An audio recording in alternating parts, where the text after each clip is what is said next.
So we're good to go. Okay, my name is Jeanette Tusmer, and I'm the Executive Director of the Gateway Regional Arts Center here in Mount Sterling. And I am going to go around to our panelists here and just introduce them. And if you all could give a quick wave, that would be so wonderful so we know who is who. So with us, we have Director Patrick Sammon in our corner here.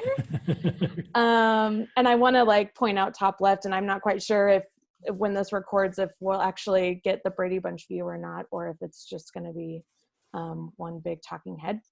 We have Uma Jules with us, who's a performer and activist, and also studied film, so she's excited to be here and ask some questions as well. Michael Frazier, who is a Legislative Action and Government Affairs Director for Band Conversion Therapy, with us as well. We have Robert Kyle May, the owner and counselor of Open Doors Counseling Center.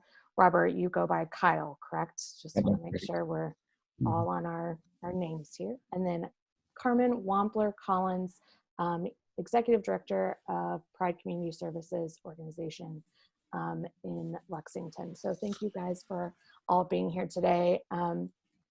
As being an art center, this is our final film in this series, which is wonderful. The way this series kind of kicked off is we have an interested patron who thinks that film should be additive into our programming arm, which is so wonderful.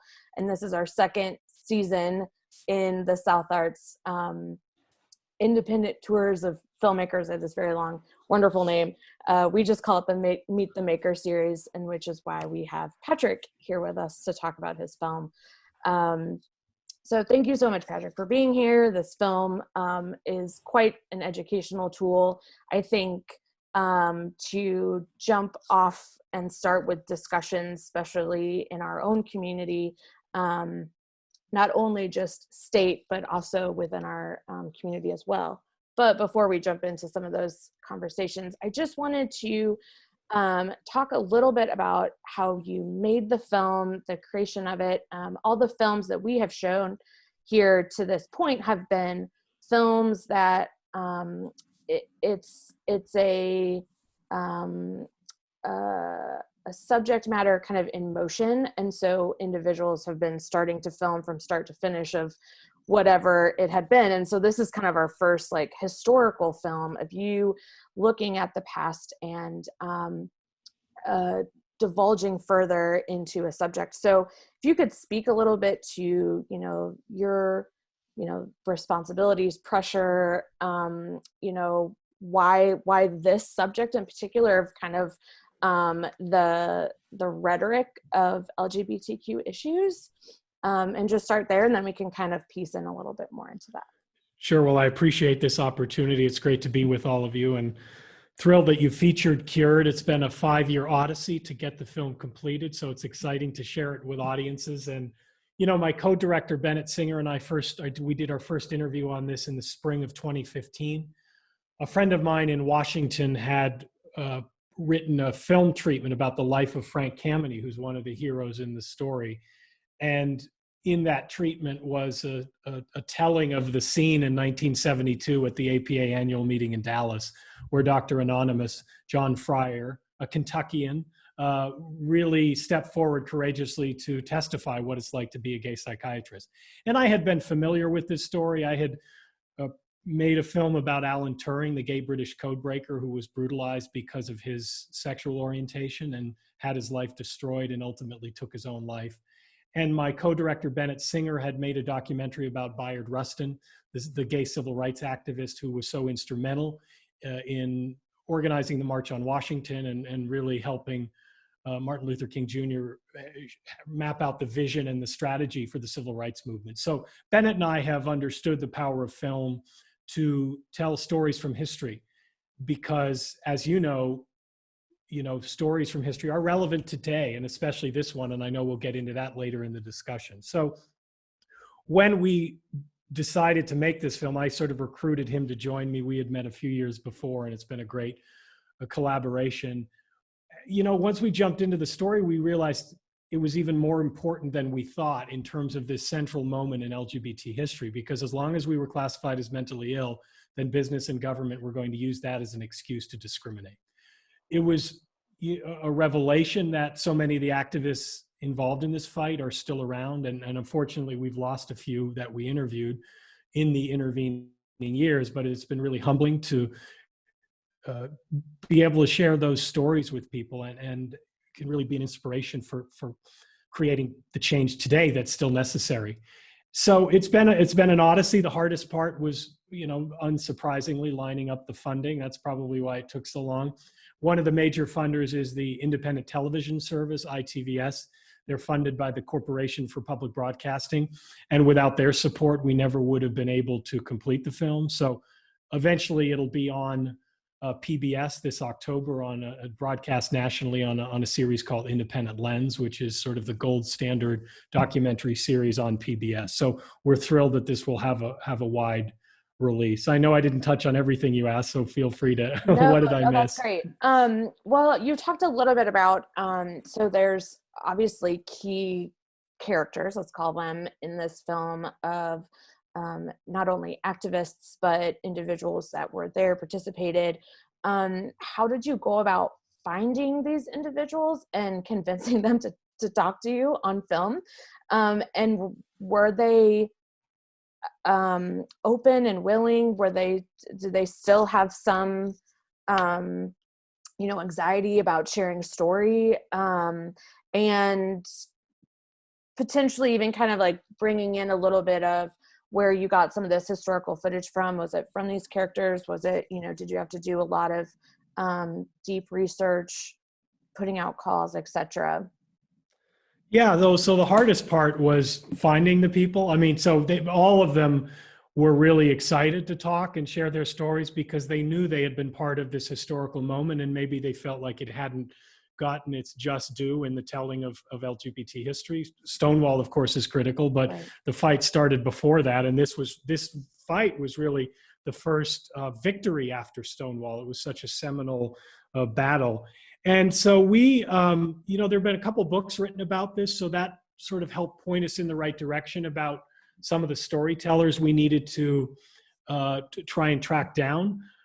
So, it was a variety of, sleuthing and detective work to find them. I mean, notably Kayla Husen, the partner of Barbara Giddings, they were an amazing team of activists, and Kay is still, going strong in a nursing home in suburban or outside of Philadelphia. And she's really hadn't told her story much to other filmmakers. And she really felt like it was an obligation to try and share this story because she hadn't done so before. And of course, Barbara, unfortunately, is gone. So it was a real highlight having her voice.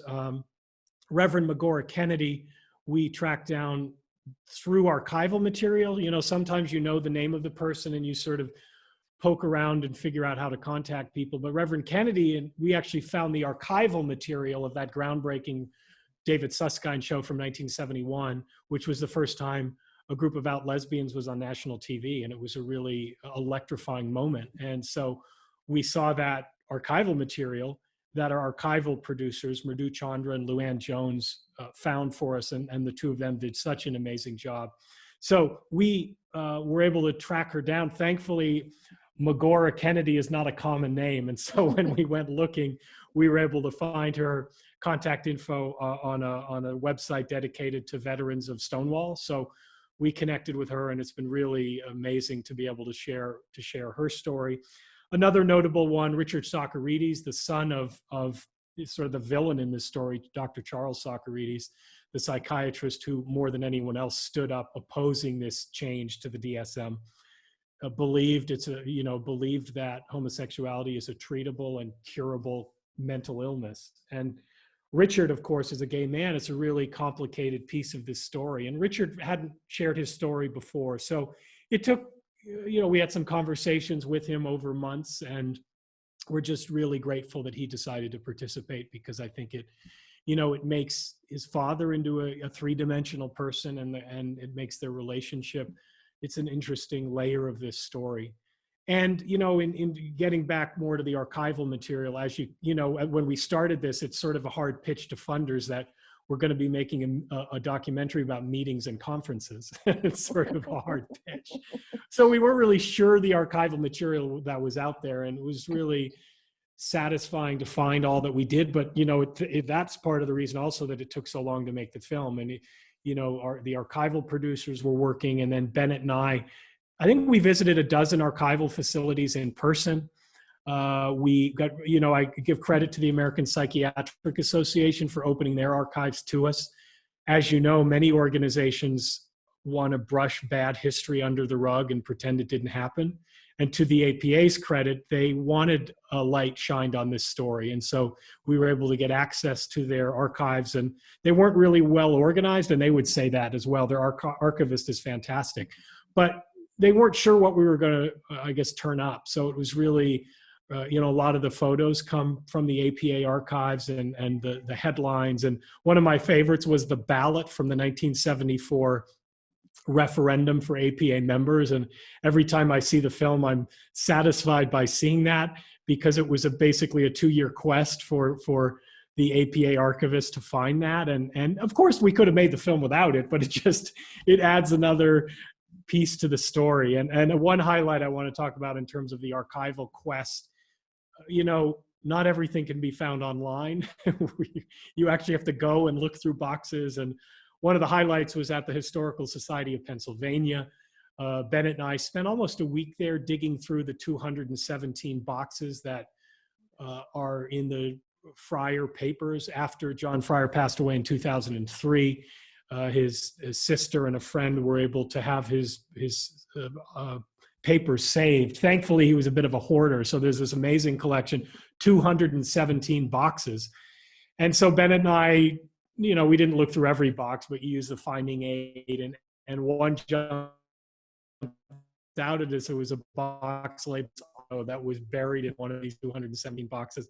So Bennett spent an afternoon with a tape recorder, afraid that that one of these might break. And there was bird song, and there were organ recordings, because John Fryer was an organist and loved that, and all sorts of unrelated items. And then one of them, we turned up the audio recording from his speech at the 1972 APA meeting in Dallas. And Bennett and I, in a library, we felt like we wanted to do a dance, but we knew that could be a problem. But it was really so amazing to uncover this piece of our history that, to our knowledge, no one really knew existed. We didn't know there was a recording. And so hearing his voice come to life, we could have used an actor if we hadn't found him, but just to hear the courage that it took, the hesitation a bit in his voice, and the courage standing up was really brings that part of the film to life. So it's been an odyssey to stitch together all of these puzzle pieces between the storytellers and the archival material. But we think that we're proud of what we put together.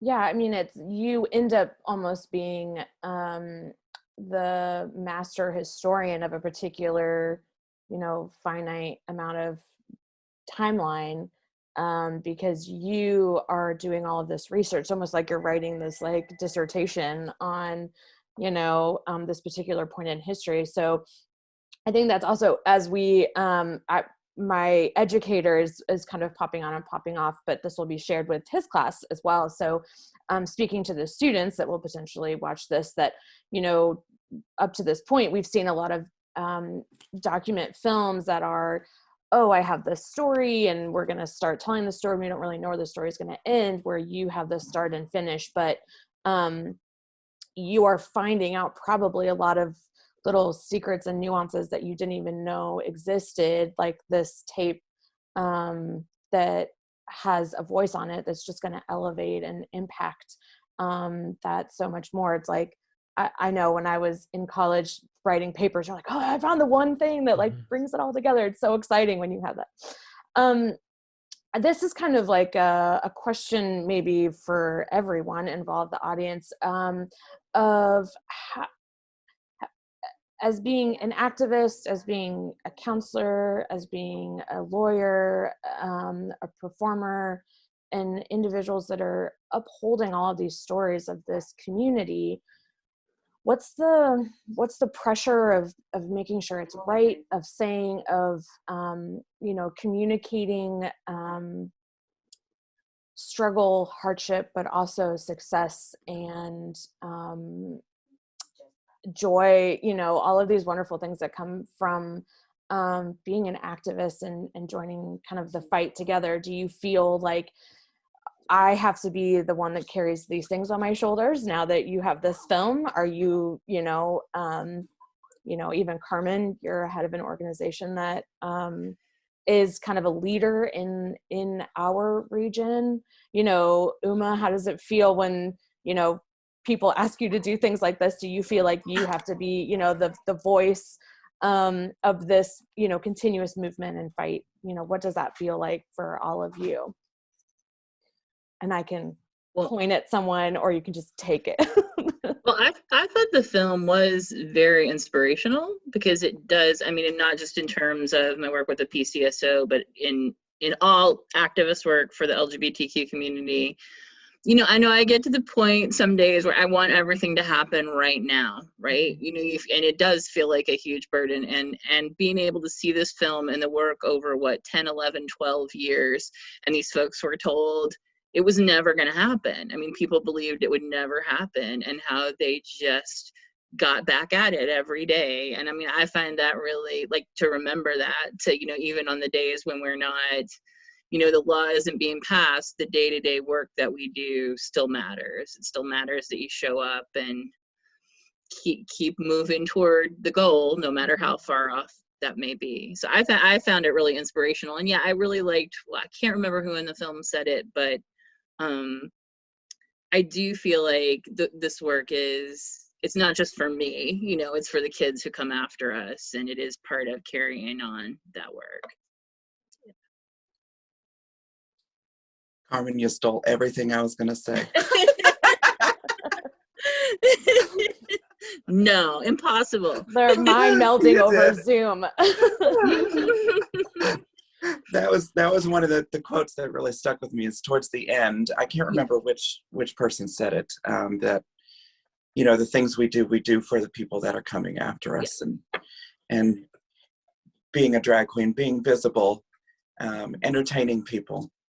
Do it for the people that are coming after us. And I do things like drag queen story time, and I do events for children because it's good for children to see people that are different. And that's what I tell children who ask questions, that are questions that children will have, is that everyone is different, and it's okay to be different. And I liked the message of the film. Also, Carmen, I thought it was very inspirational. And it makes me feel like, I think it's comforting to feel like part of an ongoing body of work. Like, you have this legacy behind you. You're not alone. We're not the first people out here doing the work. Yeah. Well, yeah, and I think that having this as a starting off point, as an educational tool, we have books, there's a bunch of other films, but this one in particular, that it's a fight that was won, and also a fight that didn't happen with violence, from one side or the other to make things happen. Or, it was a group of people that came together that seemed very grassroots, homegrown effort that kind of created this uprising. It is so wonderful as a, like, okay, if they can do it, we can do it, and come together and still be able to have success in the, whatever. Yeah. And I love, I love the bits that showed too the reality of it. Like, they didn't always like each other. They didn't always get along. They mentioned that, we had a big argument. And that is part of the work. It isn't always just, everybody's in agreement and we're all pulling in the same direction. So I really it's not all glitter and rainbows. It's really, yeah. Yeah. I really appreciated the film because I've been a counselor for going on 10 years, and I've never heard the history of how things unfolded in the APA. It's never been brought up. It's never been taught in class. You know, the profession doesn't talk about it. So I'm really glad I got to watch it because I've never actually heard about that or seen anything like that before. But I really was drawn into the profession because, you know, I felt this desire to try to help be the voice for people who have not yet found their own. So that's why I've done a lot of work with kids and youth, and now my practice, you know, I specialize in working with the LGBTQ community. So it's been very rewarding because, you know, I have a practice not only in Lexington, but also in Prestonsburg, which is in Eastern Kentucky. And every week I go there once a week on Fridays, and, you know, at least one client tells me how grateful they are for me being there and the work I'm doing and being available to them and others, because, you know, in our profession, a lot of times people will say that they work with the LGBTQ community, but they're not quite equipped or qualified or competent in doing so. And so there's been a lot of experiences, you know, people I've spoken with who have went to counseling and haven't had good experiences. Yeah. Well, and I think that right there, Kyle, is why this it's an honor to be able to show this film in our community, not only in the state, but smaller communities maybe don't have quite as a inclusive thought as much as they think they are. You know, there's still a lot of more education to be put forward, and I think the more that individuals can be educated about other people's experiences, whether it is LGBTQ, Black, Hispanic, woman, man, whatever it is, the more that an individual is able to form their own opinion and then decide forward. You know, it's the same way that I talk about art, even though that's a very like whatever. But you know, you may not like a piece of artwork. That's totally fine. But you can appreciate the fact that someone made it, someone put their time in to do it. And it's the same way I feel about people too. May not, you know, enjoy them or understand it or whatever it is, but you can appreciate the fact that they're a human on the planet and they're, you know, working towards whatever goal it is, you know, that they have in mind. So I'm honored to be able to start sharing the stories so we can start continuing to share more and more stories of individuals that have struggled and overcome that, because I think that, you know, it's just a part of humanity no matter what it is. So, okay, I'm going to circle over to some other conversation here. So, Uma, I know you have some questions probably for Patrick, as well as being an individual that has studied film a little bit and have some interest. So if you would like to share some of those questions, I'm eager to hear them, as well as hear Patrick's answers to them. Well, my number one question, Patrick already answered, and that was how exciting was it to find that clip of John Fryer in the archives. And so that was wonderful to hear. And just thank you for making this film. You know, documentaries are not usually very easy to make, to tell a whole story over a long period of time, lots of voices, lots of people. So to have a coherent documentary film, bravo, you know, bravo. Thank you. You're welcome, darling. So I guess, well,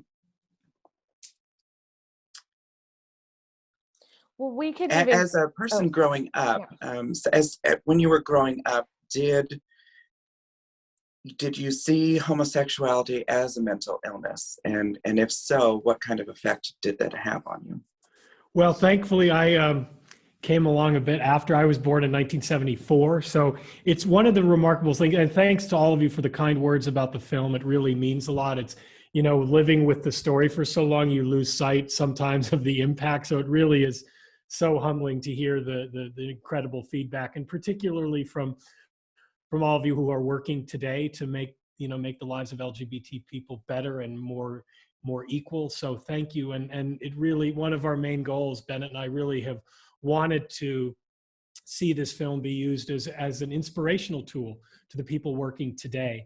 And it is a story from the past, but the pieces laid out in it are timeless, if you will, about what it takes to bring about social change, finding allies, struggling through strategic disagreements, being willing to work with sort of the insiders and the outsiders. You know, there has to be someone who can go to the state capitol and navigate the halls of power, but there also needs to be someone outside the state capitol throwing rocks and making noise and creating pressure from the outside.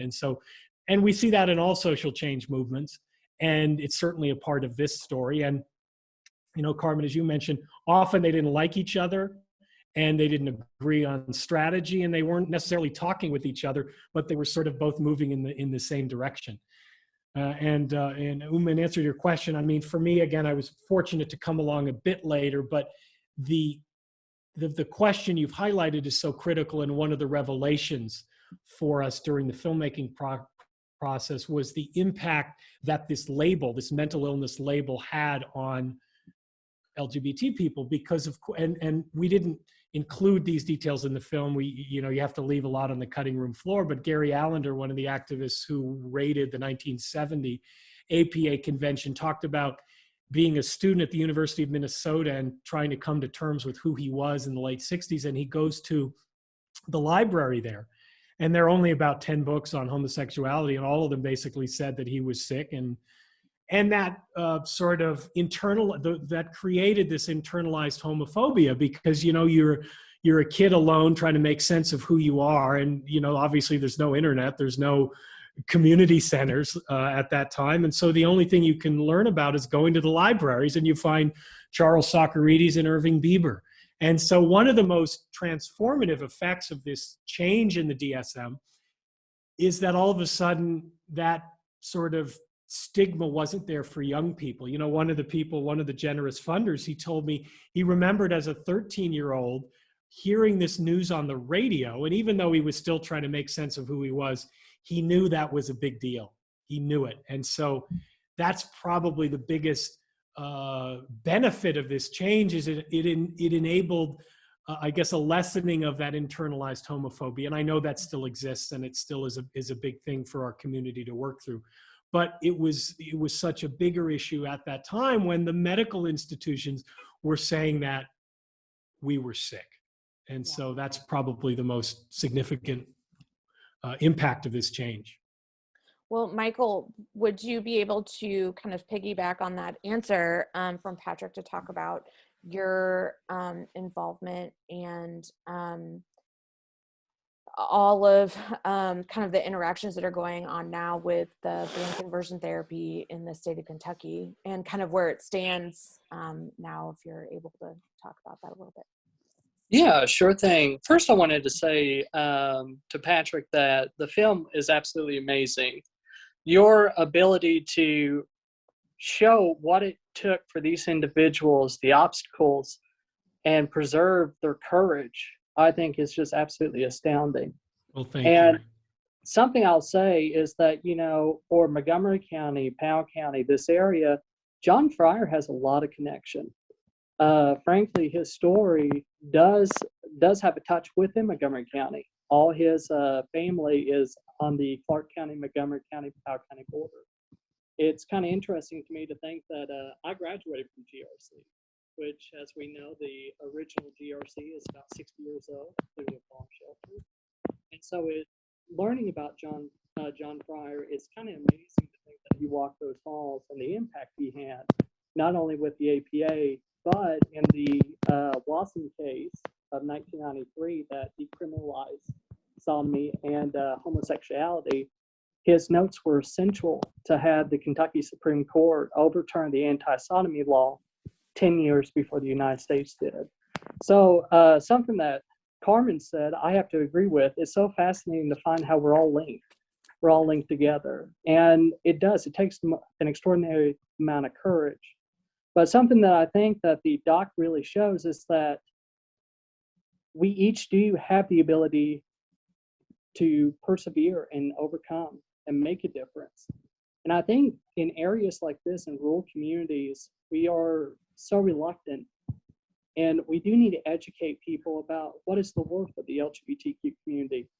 But don't ever wait for somebody to validate yourself. You'll always be shortchanged.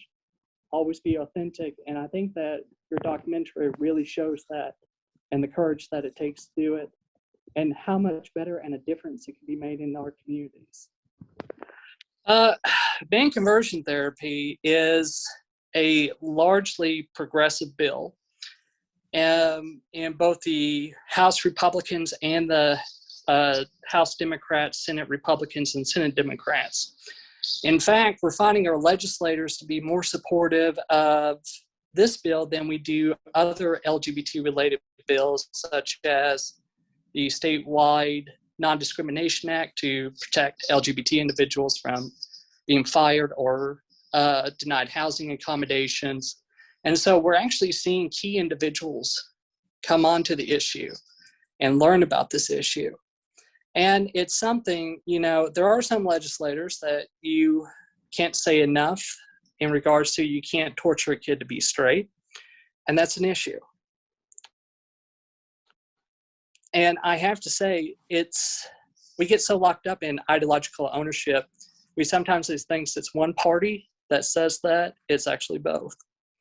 So it shows not to something to be discouraged about, but we have a whole lot more work to do. Not in only education and people like me running around Frankfurt, usually sweaty after the forced stair climb, but for people, as Patrick said rightfully, to throw rocks outside, to metaphorically, of course, don't do that in reality. Don't throw any rocks. We're not condoning any rock throwing. Yeah, but metaphorically to make noise.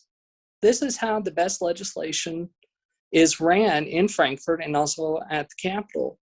You have to make a little noise. Be brave enough to make that noise and bring your friends to make noise. And I have to say something that's unique to Ban Conversion Therapy Kentucky, not only as us as an organization, but us nationally, is that we have quite a few people willing to make that noise. I think at the end of this legislative session, we had 181,000 emails sent to legislators on this one issue just this past session. So I have to say, and I tell my team this all the time, people think it's my job that makes the biggest difference as a lobbyist and trying to run this legislation. I absolutely disagree. It's the people outside the Capitol, people that are watching, the advocates such as Uma, Kyle, and Carmen, calling their friends and say, hey, come on, let's do this. Because at the end of the day, yeah, we're not only thinking about how to progress today, but literally within Ban Conversion Therapy, how to make sure we protect Kentucky's kids. So with all this together, I have to say that, some people look at Kentucky and see it as backwards, as perhaps that we are not as forward as what people would like to be. And of course, it's always feel that we want things to be better now. But I think that what the documentary shows and what our history has proven is that Kentuckians are pretty powerful people, and we have a lot of moxie to us. So I hope that things like the documentary, and which I think it does, will inspire people to think forwardly, be encouraged, and think it's possible for a better tomorrow, because we're getting close. And I think that's wonderful. Well, Michael, I appreciate those kind words, and it's really wonderful to hear about the work you're doing. What's your sort of perspective about the momentum you're making? And it's great to hear about that work. Thank you. Yeah, we recently had the chair of the House Judiciary Committee for the first time in history sign on as a co-sponsor for the Ban Conversion Therapy Bill, a Republican from Northern Kentucky, which is very deep red. And frankly, to quote him, yeah, conversion therapy, that in a more colorful term, that crap is awful. Well, that's wonderful to hear. I think that should be your new t-shirt slogan. I'm not, I was removed from that. Apparently, sending postcards saying you can't torture kids being straight. I'm not good at slogans. I'm good at what I do, but maybe that might be a possibility. Yeah, there you go. Carmen and Uma, can you talk about the making of the noise on the outside of the Capitol and the work that you both do in Central Kentucky and statewide? Carmen, you can go ahead. Oh, well, for me. Well, I know Carmen has a very long list of things that, you know, the organization does, but just thinking about, you know, services, rallies, Sure. Pride Well, itself. yeah, and I think one of the most important reasons, I mean, there are people who will say that those types of things don't really make a difference, you know, that you need to get in and change the law, which is true. Like, we need the piece of it that's changing legislatively, and that's very important, and we can all do that. But I think one of the things, you know, Patrick was relaying the story about this person who, when they were a kid, heard this news that this decision had been made and how that impacts somebody. And so for me, that's what I always tell people as an activist, whether or not us being in the street or at a protest or making some noise is going to change anything today, to the 13-year-old who is gay and can look around and see their adults who say that I'm being treated this way isn't okay.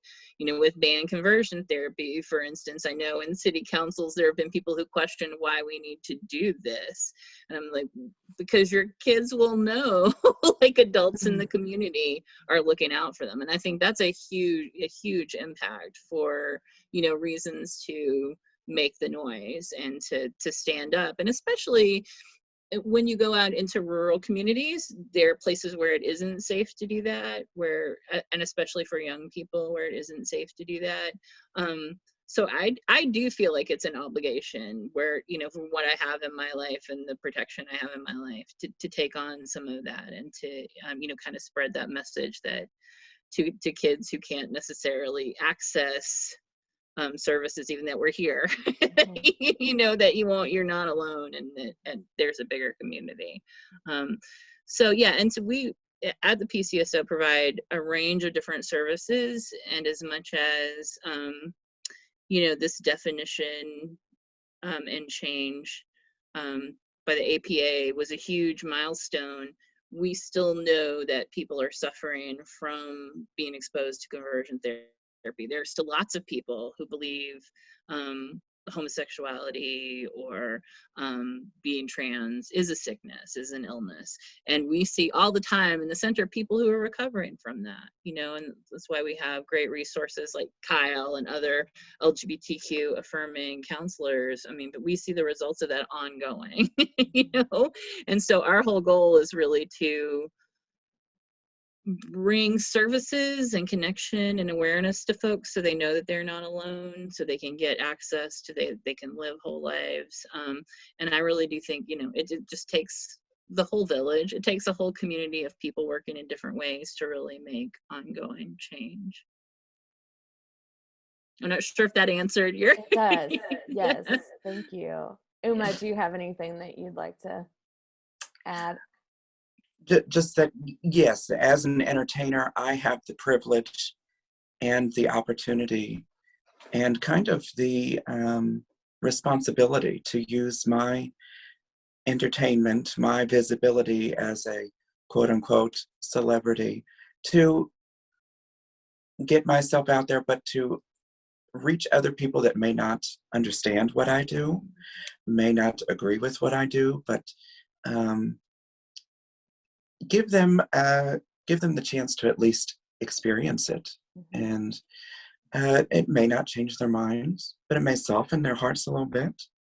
And I think that's important whenever you're trying to activate change in society, is that you need a softening, you need an understanding, you need people that are willing to educate themselves. And if they are unwilling to, then people like me can go out there, and just being visible could help them soften their stances a little bit. And it's important to use the privilege that I have to hopefully affect change in small ways. I really like that phrase of softening perspective, because I feel like the arts in general can be a tool to help soften those hard edges, to then ask maybe a little harder question, that, or even just it's a gateway to start asking questions, or to find out more information, or reach out to important resources that are helpful. So that's a great I'm stealing that from now on. I'm just going to use that from now. I just quickly want to introduce Jim, who's probably talking to a student. He's our educator and our connection to the high school. So he's popping in, and we hope that this opportunity has been shared with his students and they're able to see it. So again, we hope that it's just another opportunity to show students that there are resources and information if they need it.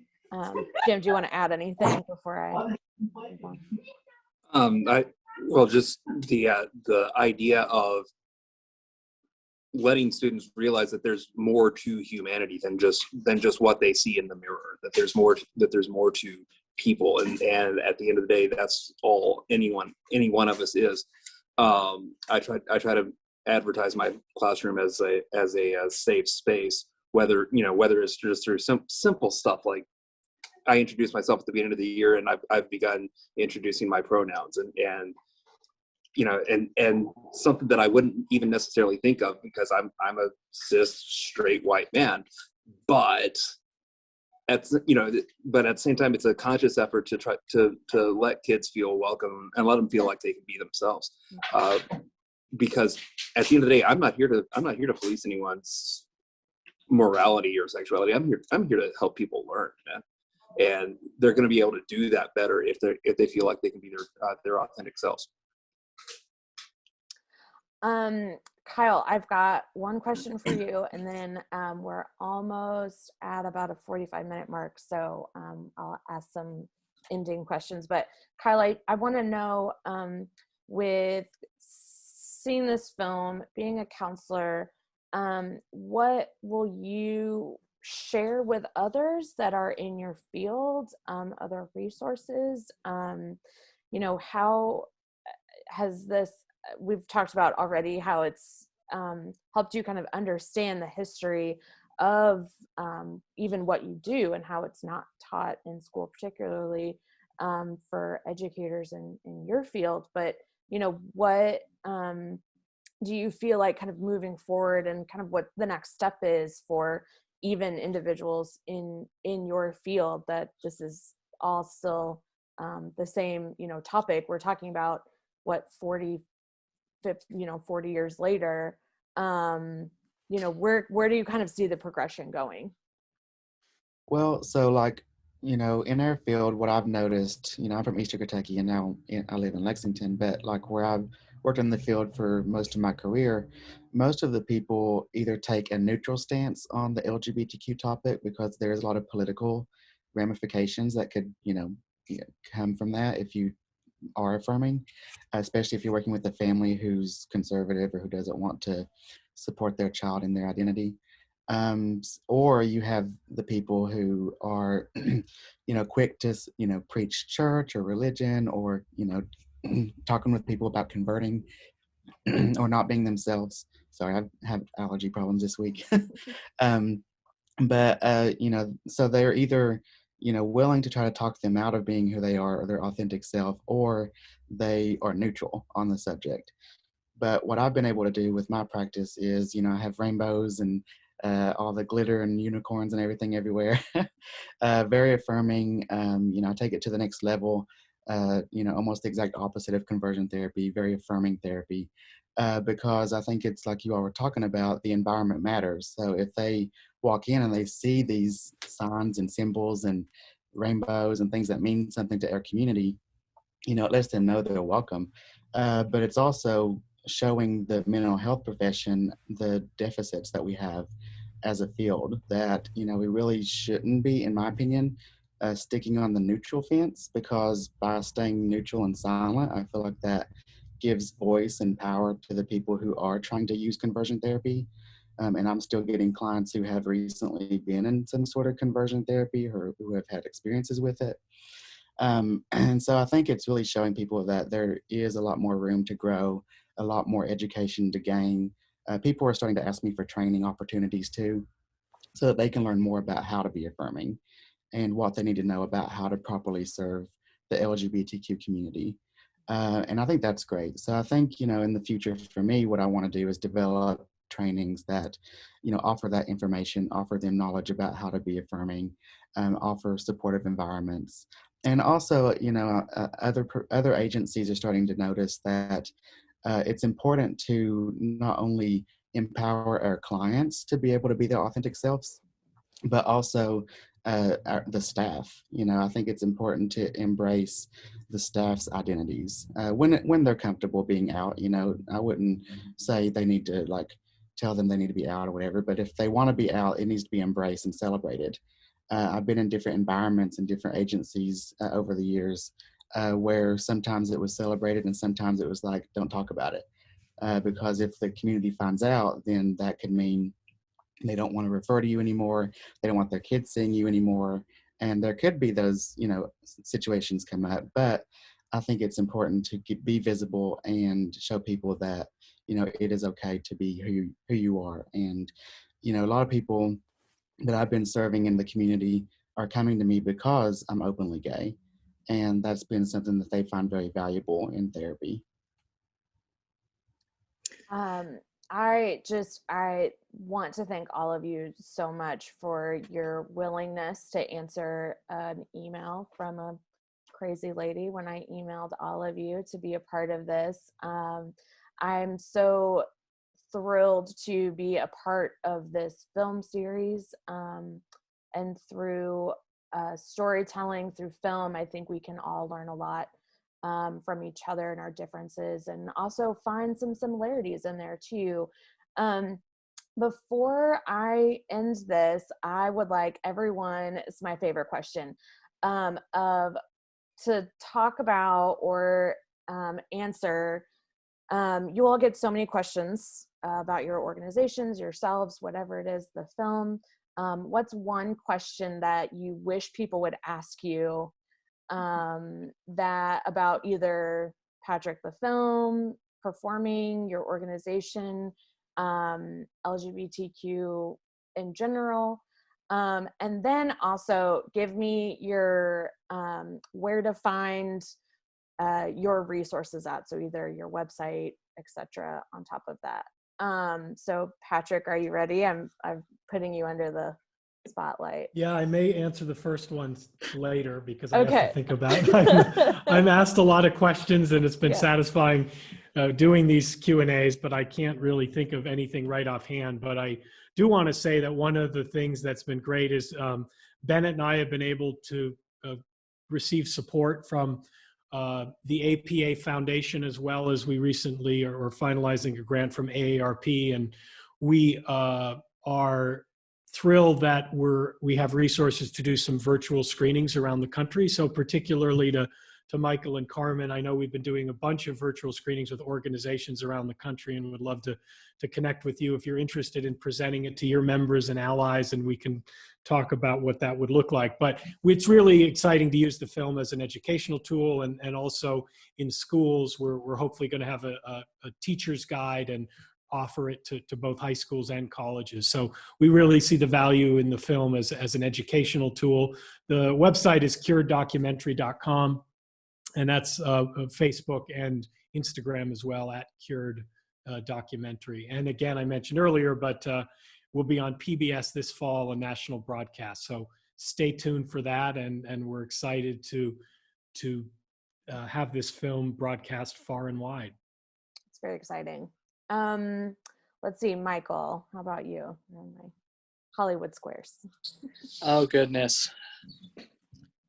I think what came to my mind first as a question is that something that we, I think, forget to do or subconsciously might be afraid to ask is, where are we most needed?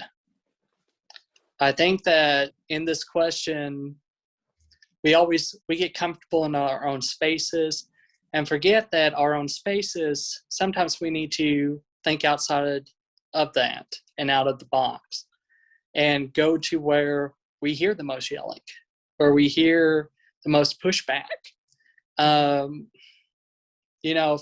example, I think that a huge component that has made band conversion therapy accessible is that we have, and let me be very frank, only begun to ask that question and have that courage to ask that question.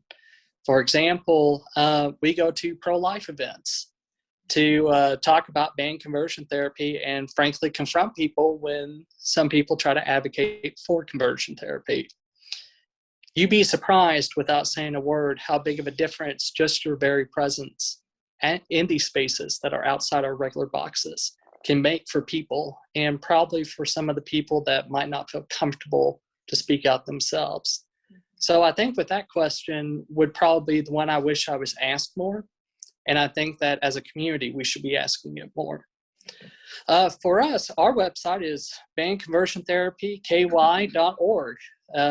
Our name is the website, and if anybody has any questions, wants to get involved, partner, feel free to reach out. My email's listed, and happy to talk about this because I think that this organization really shows the strength of Kentuckians, of all Kentuckians, from Pikeville to Paducah, and how they can make a change in our state.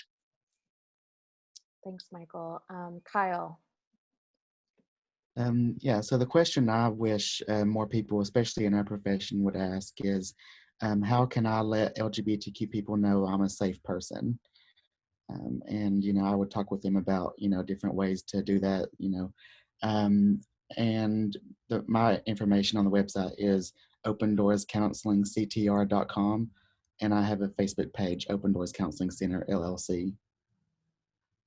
Thank you. Okay, Uma. Well, I am actually very much involved with the Imperial Court of Kentucky, so I want to plug them. And I'm in charge of putting on their biggest fundraiser of the year this year, and that'll be in June. And so if you are in a giving mood, you can always go to the Imperial Court of Kentucky website, which is just imperialcourtkentucky.org. And you can find me on Facebook, Uma Jules, or on Instagram, Uma Jules. One question that I have always wanted to be asked is, are you single? I don't know why people don't ask me that. I mean, look at me. I just don't ever get asked that. It's just so rude. And the answer is? Yes.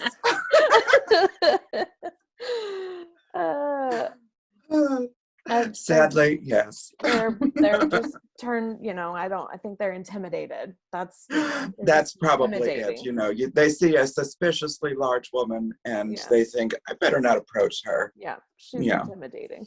Mm-hmm. Carmen, what about you? Sure. So it's not so much a question, but I guess a thing I wish people knew or understood about the PCSO and the Pride Center that we run. We have lots of folks come to us when they are in trouble, looking for help or looking for resources.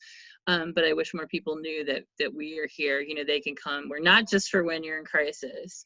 We also provide connections and celebration, and it's great to come to our meetings when you just want to connect with other people. You don't have to be in trouble, and you don't have to stop coming to groups. If you're feeling better, that we also provide a lot of basic resources, food, referrals to therapy, those kinds of things. But it's also just a great place to meet people and to have a safe space to hang out.